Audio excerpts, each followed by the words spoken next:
दुर्गम हवेली का रहस्य। शहर के बाहरी इलाके में एक पुरानी वीरान हवेली थी जिसे लोग दुर्गम हवेली कहते थे।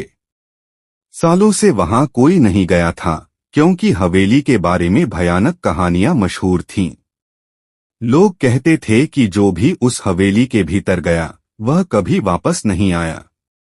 राहुल, एक युवा पत्रकार, इन अफवाहों पर यकीन नहीं करता था। उसे हमेशा से रहस्यमयी जगहों पर जाने का शौक था।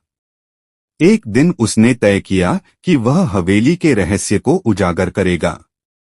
राहुल अपने कैमरे और टॉर्च के साथ हवेली की ओर चल पड़ा। जैसे ही उसने हवेली का मुख्य दरवाजा खोला, उसकी सांसें रुक गईं। भीतर घना अंधेरा और अजीब सी ठंडी हवा बह रही थी। हवेली के अंदर कदम रखते ही दरवाजा अपने आप जोर से बंद हो गया। राहुल ने पीछे मुड़कर देखा, लेकिन दरवाजा न तो खुल रहा था, न ही कोई बाहर की आवाज आ रही थी। उसे अजीब सी आवाजें सुनाई देने लगीं, जैसे कोई बुदबुदा रहा हो। वह धीरे धीरे हवेली के अंदर गहराई में बढ़ता गया। अचानक एक कमरे से हल्की रोशनी दिखाई दी। राहुल ने अपनी हिम्मत जुटाई और उस कमरे की ओर बढ़ा। कमरे के अंदर एक पुरानी दर्पण लगी थी। जब उसने दर्पण में देखा तो उसकी आत्मा कांप गई। दर्पण में उसकी जगह किसी और का प्रतिबिंब था, एक पुराना, चेहरा झुलसा हुआ आदमी जो उसे घूर रहा था।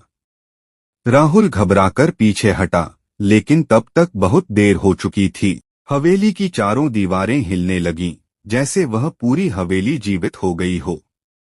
दरवाजे और खिड़कियां अपने आप बंद हो गए और हवेली में भूतिया हंसी गूंजने लगी।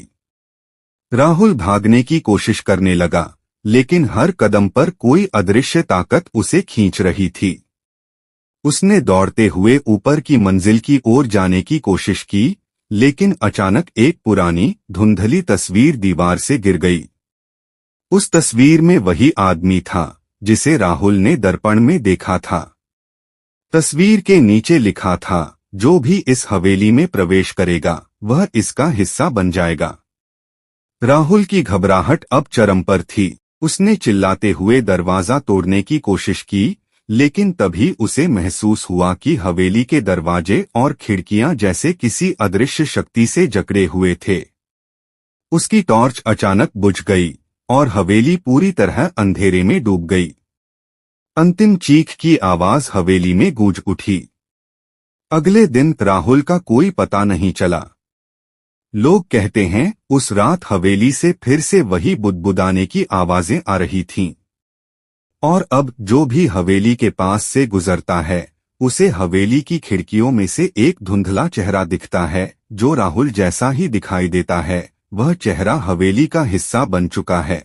हवेली का रहस्य अब भी बना हुआ है और कोई भी उस रहस्यमयी दरवाजे को फिर से खोलने की हिम्मत नहीं करता।